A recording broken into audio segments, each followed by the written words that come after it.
Welcome, everybody, to the Legendarium podcast as we continue to ease back into recording after our summer hiatus. I am joined today by Katie Hallahan. I should mention my name. I'm Craig. But more importantly, she is Katie Hallahan. How are you doing, Katie? Good. How are you? Not too bad. Like I said, it's been a little while since I've done one of these interviews. We took a few months off. So I'm excited to get back into it, and you get the benefit of a rusty version of me. So we'll see how it goes. Gotcha. I'm sure it'll be fun. So, Katie, you are, and I should actually lay the groundwork for people. We're going to be talking essentially about you and your book, but we're going to be introducing you to people and hopefully adding something to their TBR piles. And so why don't you tell us about what just came out? It's my debut novel. It's adult fantasy, like kind of contemporary urban fantasy / romantasy a little bit, called The Twice Sold Soul. It's the first book in the McKenna Ellerbeck series. And it is about a witch named McKenna. She's been on the run from demons for about 10 years and had her magic kind of locked up. And then her demon ex-girlfriend, Remy Blake, shows up and says, "Hey, I'm calling in the favor you owe me, and you have to come back home for a week." So she does that, and it just so happens to be the night of her 10-year high school reunion.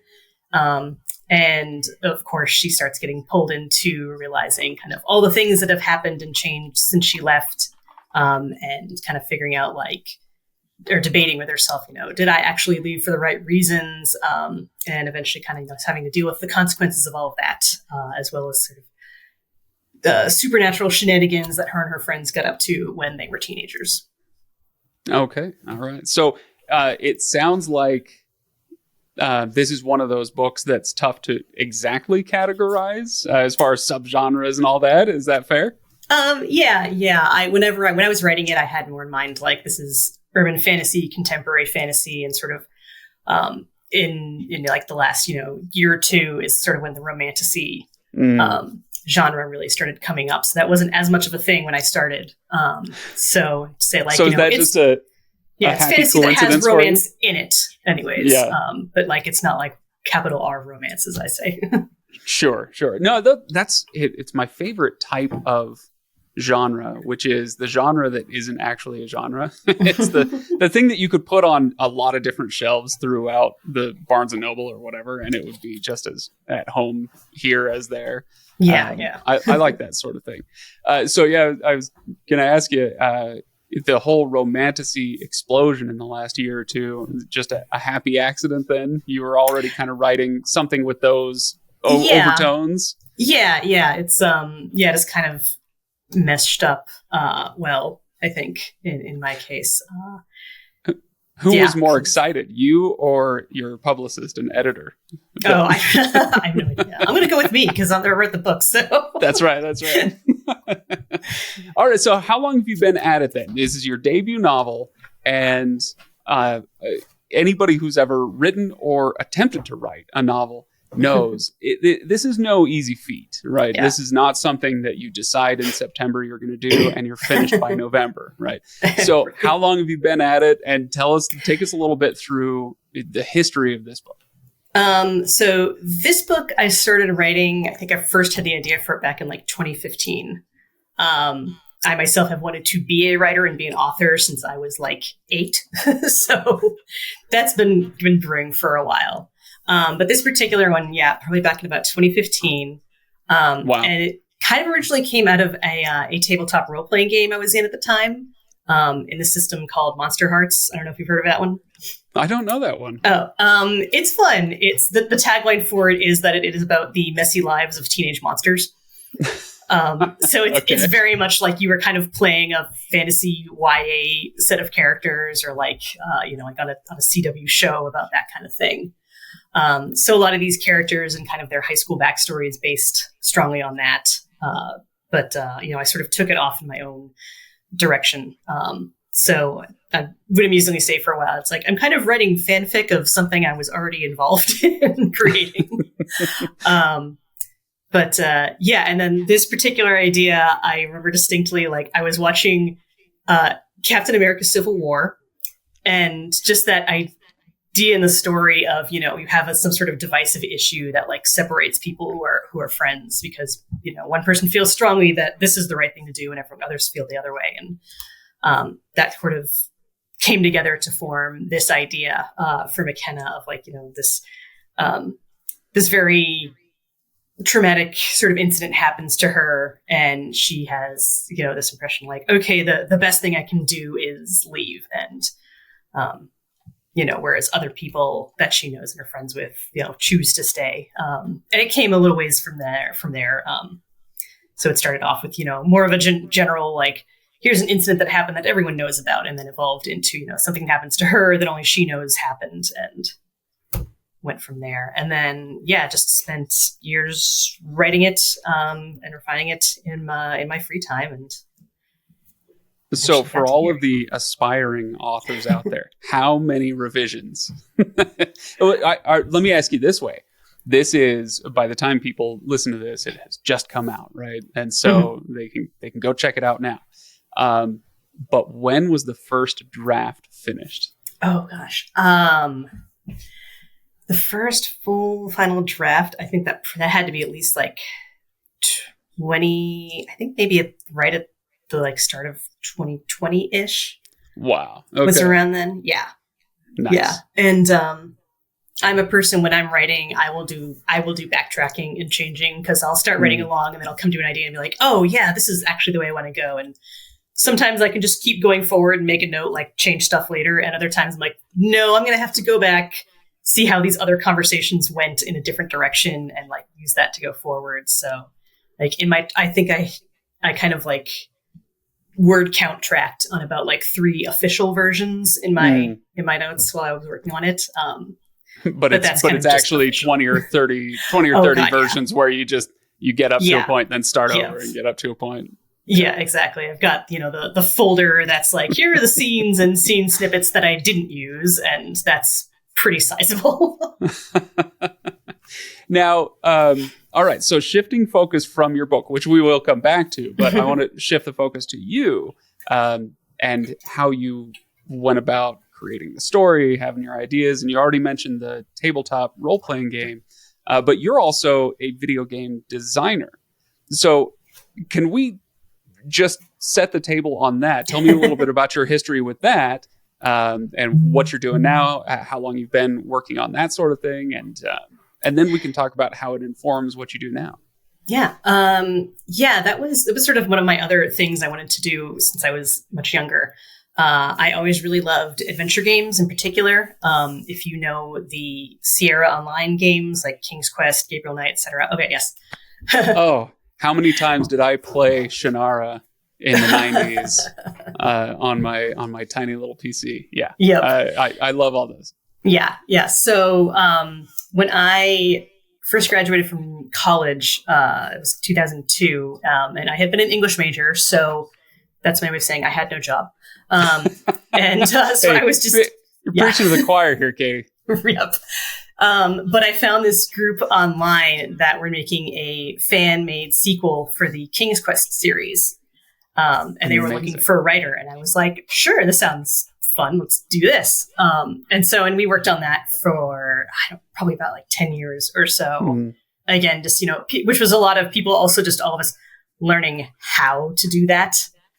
Sure. But yeah, so I joined up I basically became the co-writer on that. And we eventually started releasing that game for free episodically. And in about 2011, I think, was when we started to officially be like, okay, let's maybe talk about doing this for real, making, not just making a free game, but, as a full-time job, and, making games that we can actually sell and make money off of and such. And we did like a Kickstarter back in the early days of Kickstarter, and kept going on that. And so our first commercial game there was called Cognition, an Erica Reed thriller. And the company, I should say. is called Phoenix Online Studios. Okay. And sorry, go on. Oh, and yeah, so we worked on that. Our King's Quest game is called The Silver Lining, and we worked on a number of other games. We worked with Jane Jensen, who originally did Gabriel Knight with Sierra. Back in the day, we did a 25th anniversary remake of the first Gabriel Knight game with her, as well as a game called Mobius, Empire Rising with her. And we also started publishing with other indie game developers who did adventure games. So games that we didn't work on, but, we just kind of helped them get it up onto stores and publicize it and so forth. So that's so interesting. And especially because these are adventure games. I mean, look, I cannot tell you how much I want to just derail this conversation and talk about King's Quest and all that sort of, I've got questions, but we'll try to keep it somewhat focused. There's an interview that people can go back and listen to where the guy that I was interviewing made the case that we need to shift our focus when we think about the history of fantasy and science fiction, especially fantasy, I think. And we think that Tolkien is the end all be all, like everything is around Tolkien and trying to emulate the Lord of the Rings. And honestly, I do think that that's true to a certain extent, or at least it has been for a long time. I don't know as much now, but the point he was making was that when we think about how stories, how especially fantasy stories these days are structured, we owe as much or more to Dungeons and Dragons and early video games as we do to Tolkien. And so, you don't have a Council of Elrond necessarily, but you do wander into the inn where you meet the other adventurers and you put together your group with you got your warrior and your wizard and your whatever, and then you go on adventuring. And I thought that was an interesting insight. And so maybe that's true of the genre as a whole, but do you suppose that that's true of you individually? How much has your experience with adventure games and writing those informed the kind of books that you want to write, the kind of book that you did write? How do those play together? Yeah, I mean, there's definitely going to be a overlap there, because I think the reason I always loved adventure games so much is just I'm very interested in like the story of a game, kind of first and foremost. Like even if I'm playing, a game that has action elements, I'm the one who's going to put it on story mode. Like I like those to be as easy as possible. I'm not interested in grinding. I just want to find out what happens. So there's definitely a lot of overlap and correlation there. And I think, yeah, they, I think a lot of like probably the same elements will like kind of grab you in a game as in a book sometimes. I mean, like I enjoy, I guess because one of the favorite things in an RPG is, tabletop style is kind of like that starting in media res, like just like, okay, you've all made your characters and we're just going to throw you into an action scene where things are happening. And I kind of do that a little bit actually in this book too. And with a number of our games, like in Cognition, we kind of have the same thing where we start with like, all right, we're just going to start in the intense situation and kind of throw you right in to get you involved. And I know a lot of times people say, in some cases that won't work as well because you don't know the characters necessarily. But I think that's where you have to work on, what's established like stakes or tension or an emotion you can relate to really quickly. It's so difficult to find that balance when you're just getting started on a story or you're shifting focus to a new scene somewhere that we haven't been for a few chapters or something. How do you balance giving people a reason to care, which can take a lot of setup and a lot of time, versus giving them something, if not exciting, then at least enticing and interesting to see, to experience.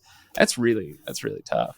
Do you have I'll come back to that. So how do you think about that tension and how do you come at that in the Twice Sold Soul? what can people expect when they pick it up and it's the first chapter, and are they dumped into the action, or are you going to be setting it up for a slow burn style thing?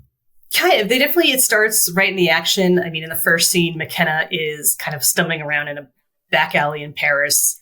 And she quickly establishes, because she's locked up her magic, she kind of basically has like an overload of it.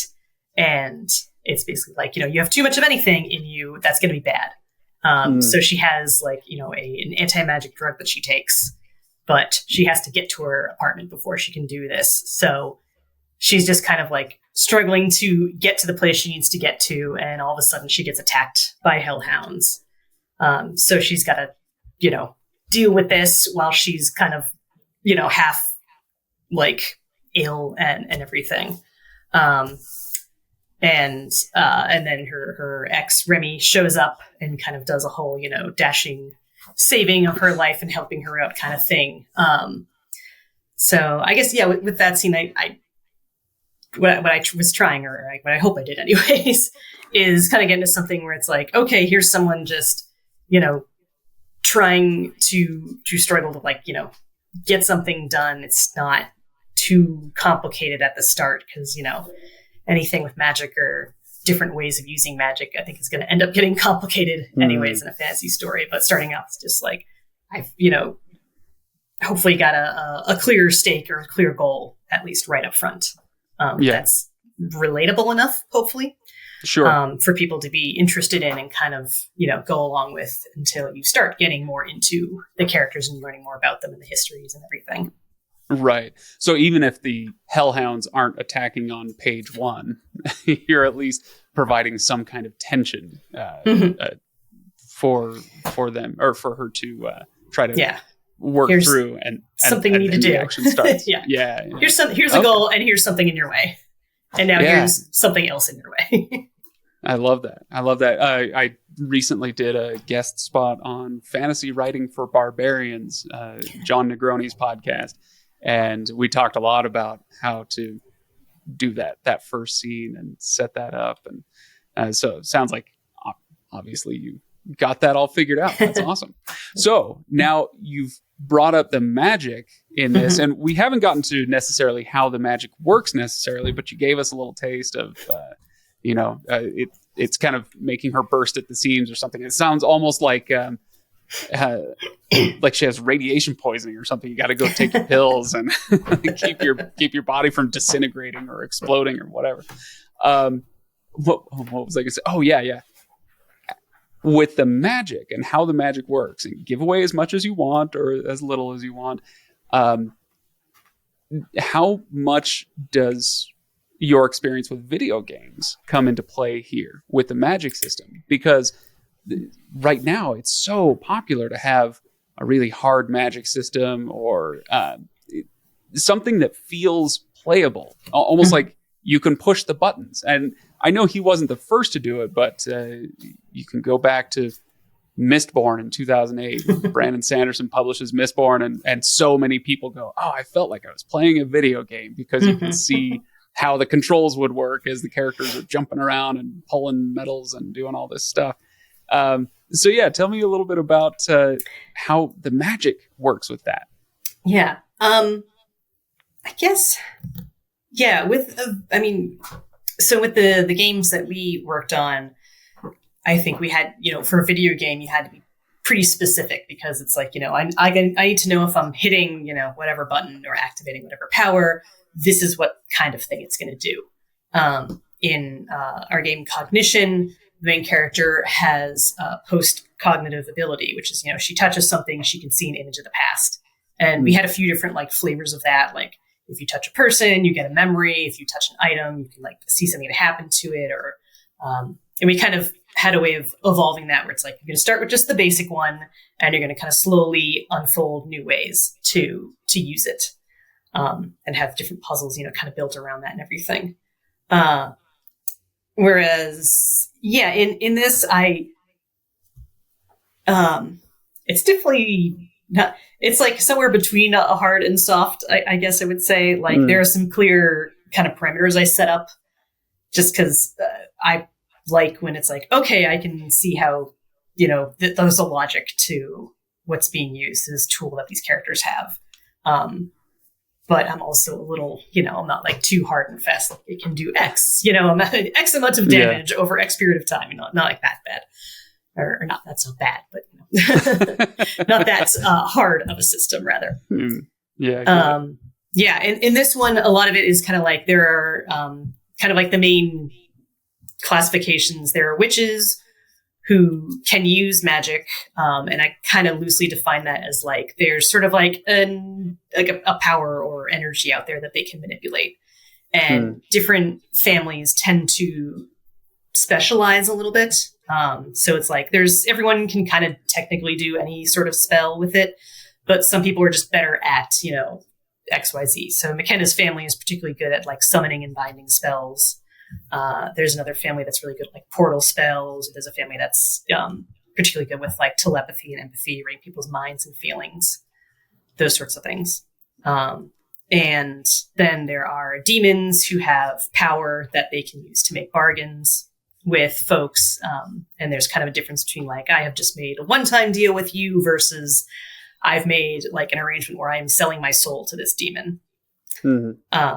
Which is something McKenna, as a teenager, she did that. It was a thrall to an archdemon that she and her friends ended up killing. And without getting into spoilers, like a lot of like the fallout of that is kind of what affects the book. So I kind of call it sometimes like, it's like you had a young adult heroine, like a teenage heroine who did all that cool saving the world, changing the supernatural world stuff. And then it's like 10 years later, it's like, oh, there's actually going to be some fallout from that. You're going to have to deal with this. So, okay. Yeah. I'm hearing shades of like so many Stephen King novels where it's like, yeah, we're reading about this now, but really the action happened a generation ago. And, yeah. So there are a lot of flashback scenes to things that happened like when she was a teenager. With the various friends and everything. And some of them are about, here's the thing we did. And some are just, here's a glimpse at what this relationship was or what this friendship was in the past. Amazing. Yeah, I want to go down a whole bunch of these roads, but I also don't want to spoil too much of the book, right? So people can check it out. Twice Sold Soul. And by the way, I've got it up on my screen right here. And I forgot to mention at the beginning that the cover is awesome. Yes. In part because it was the illustration was done by a friend of the podcast, Miranda Meeks. So people should I love the cover so much. When I found out she was the person doing it, and I went and looked her up and saw she did a lot of like Magic the Gathering art and stuff, and just it was amazing. And I love how she's captured McKenna and Remy on the cover. It's gorgeous. I want to say I must have 6 or 7 Miranda Meeks pieces up on my wall. In fact, there's some right behind me right there. So, nice. Yeah, I love her stuff. She's really great. Okay, so like I said, we don't want to give out too much of the book, so people couldn't go check out the Twice Sold Soul. But let's kind of start wrapping this up by talking about more of your experience as a first-time author, as a debut author. So you have been working on this for years and years, and you've gone through draft after draft, and finally you've got something like, I think I'm ready to start submitting this or whatnot. And this would, you said, have been back in 2020 or so. Did you ever consider self-publishing? And how did that decision go? I know you're with Orbit now, and so you must have ended up shopping it around and getting it picked up, and I'm sure that was exciting as heck. Tell me a little bit about your decision-making process and how that went. So I finished it around 2020. Then I spent about a year. It was like step away from it for a while, come back, go through the whole thing, polished up, cut out a bunch of words, just clean it up, tighten it up, that sort of thing. And then in 2021 was when I started sending out query letters to agents. And I was doing that for about a year and a half before I got anywhere with it. Like it's a slog. Yeah. Had a couple of requests, but not a lot of movement with it. So, and I forget just how many query letters I sent out, but, it was up there. And, then Orbit opened up their OrbitWorks branch, which is kind of focusing a little more on like ebook and audio. There is a print copy, but it's like print on demand as opposed to like a set of print run that's going out to stores necessarily. And they were taking agented and unagented submissions when that opened up. So I sent it into that. And then I was very thrilled to find out they liked it and they picked it up. And that also kind of helped me with getting an agent at that point as well. Wow. So you did that kind of backwards. Yeah, a little bit. You found the agent by having a publisher be interested enough in the novel. And it was someone, my agent, Brenna English Loeb, I had sent a query letter to her already. But it was certainly helpful to be able to send a follow-up, to her and some other folks and be like, hey, I've got interest in it from here. I'm going to talk to, these people from Orbit around this time, and would love to kind of go into these discussions with an agent. So, that kind of helped probably jump that up in the queue maybe at that point. And it worked out very well. So, yeah, it sounds like one of those things where how do you what was the Ernest Hemingway quote about bankruptcy? It happens gradually and then all at once. Where you never know when or how it's going to happen.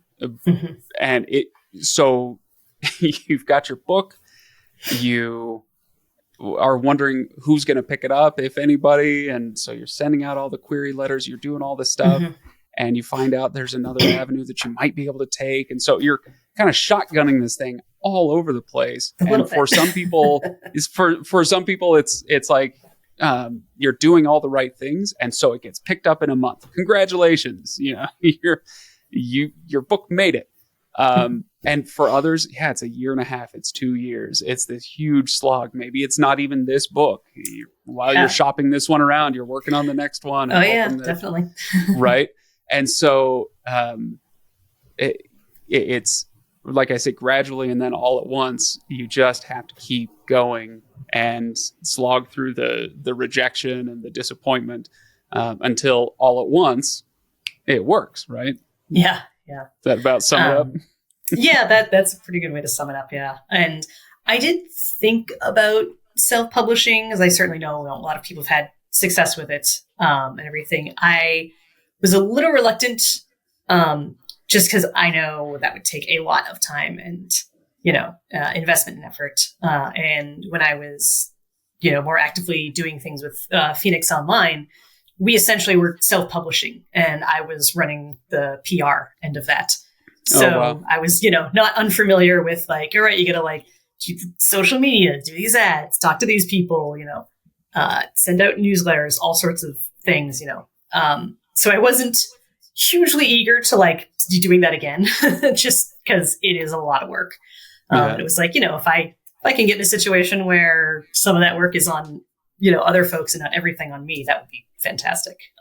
And my other thought with that was like, okay, well, if I'm going to end up deciding to do that, I want to have a couple of books ready to go or mostly ready to go so that I don't have a huge gap between, when one comes out and then it's 2 or 3 years and the next one comes out. Because I know kind of that quicker release can work really well for self-publishing. It's so nice to have experience in some other line of work that can help you with that.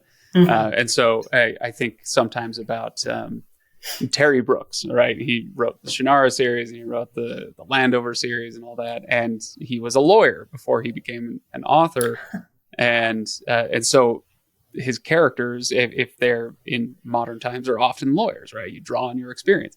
And that can be great for storytelling, but it's also great for the business side of publishing where, as you say, there's so much that goes on after or around the time of publishing and all the marketing that goes on. And so having experience founding and running a company that does video games, you had a lot of that experience already. And you knew which stuff was going to be a horrendous slog for you and which stuff you could probably handle. Yeah, right? Yeah, exactly.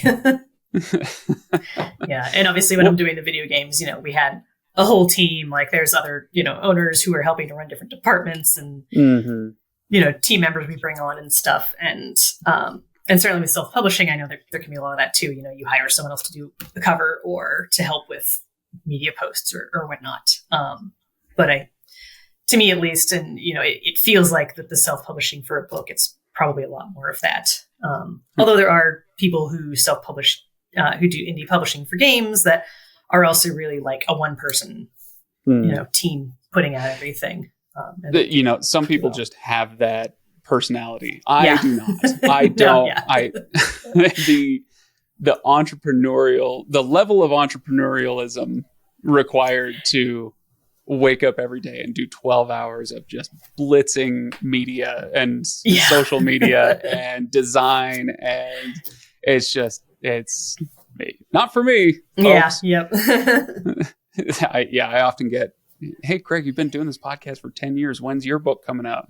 Never, because I can't do what you do, Katie. So all right, let's direct people one more time to The Twice Sold Soul, SOUL, The Twice Sold Soul. Like I said, by the time this is out, people can go check it out right now. And so go buy it, give it a look, give it a read, and let me know what you think. I want people to hop on Discord, and you can find a link to our Discord server at thelegendarium.com, and let me know what you think of The Twice Sold Soul. And, you say something nice, and maybe I'll pin that and send it over to Katie, and she can bask in the glory of some excellent comments online. Fingers crossed. So, Katie, any final thoughts? Anything else you want to say about the book? No, just thanks so much for having me on. It's great to talk about. I hope people really enjoy it. It is a series, so sometime next year there will be a book 2 and book 3 coming out. So, thanks again. Hope folks enjoy the book. I'm sure they will. Thank you so much. It was a pleasure to talk to you. And for the rest of you, again, thelegendarium.com. I'll see you all on Discord. And I'll see some of you at Dragonsteel, which will be happening in Salt Lake City. We'll have a booth there with the Inking Out Loud podcast. So hopefully some of you can come by and say hi. And stay tuned for some very interesting announcements from the Legendarium. And I'll just leave that mysteriously hanging right there.